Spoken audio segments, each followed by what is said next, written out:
Hi David Brand, how you doing? I'm going to be replying to your question, and your question says, if the bearing from a point A to B is 130 degrees, what is the bearing of a point B to A? First, I want to appreciate you. I've been seeing your comments on my post, and I'm doing this specifically because I have been noticing your support on my post. Thank you. So I'm going to be solving your question now. Please stay tuned. So David, your question is, if the bearing from a point A to B is 130 degrees, this is a form of degrees as well, or you leave it in this form, what is the bearing from point B to A? Now let's take an equatorial graph, a very short equatorial graph. We know the north, we know the south, we know the east, and we know the west. This is an equatorial graph. Then there are standard degrees according to positions. There's a point from this to this, which is 90 degrees, a standard. There's a point from this to this, which is 180 degrees, also a standard. There's a point from this to this, which is 270 degrees, also a standard. There's a point from this to this, 360 degrees, which is a standard. Now we know that the degree of a straight line is what? 180. We know that this is a standard, right? Now let's take a point here, and the point is A. Let's call the point A. And they said the bearing from a point A to B is 130 degrees. We take that point A, we draw a line. We are going to this place. Let's stop here, because we are stating an imaginary line here to assume that this point has covered 130 degrees from this point to this point. Let's call it 130 degrees. Because 130 is less than 180, is not supposed to exceed here. Because if it exceeds here, it's now going to be greater or close to 180. So let's take this point to be B. Now the displacement from here to here, now from A to B, the displacement is going like this, upward like this is anti-clockwise, going like this is clockwise. So this is an anti-clockwise displacement from what? A to B. Now the question says, what is the bearing from point B to A? Now they are requiring of you the bearing from this point to this point. Now we are going with an imaginary line. We want to find the displacement. Let's say we got an imaginary resultant from point this to this, but we are not doing the resultant. If they have told us to do the resultant, we will now make use of SOHCAHTOA or other principles of finding the resultant in a right angle triangle. But this is not the question. If that's the question, we'll go there. Now we're finding the point.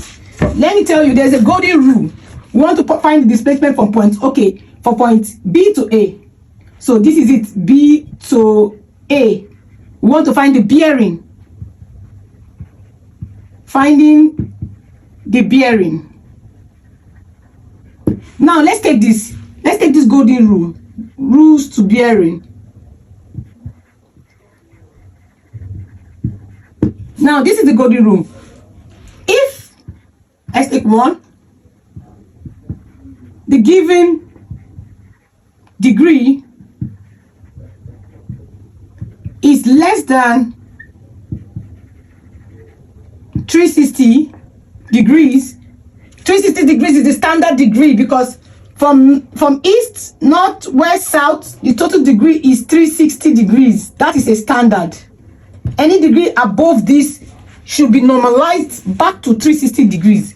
It's less than 360 degrees, then we add 180 degrees to it. Golden rule 2. If the given degree is greater than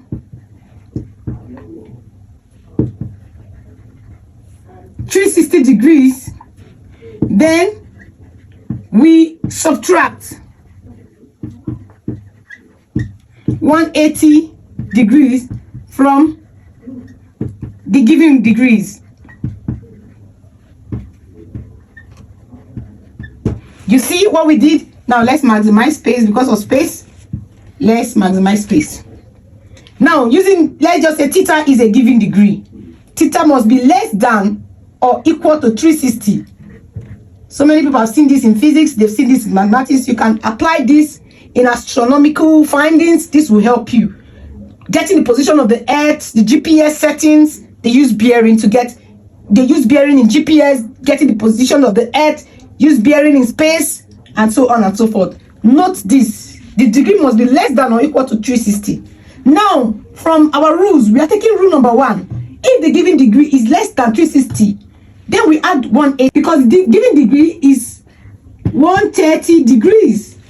Since it's 130 degrees, we say 130 degrees, therefore, we say 130 degrees plus 180, which is 310 degrees. You see? 310 degrees. Therefore, 310 degrees is the bearing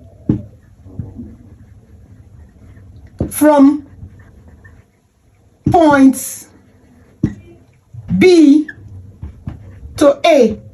This is also known as the reverse bearing.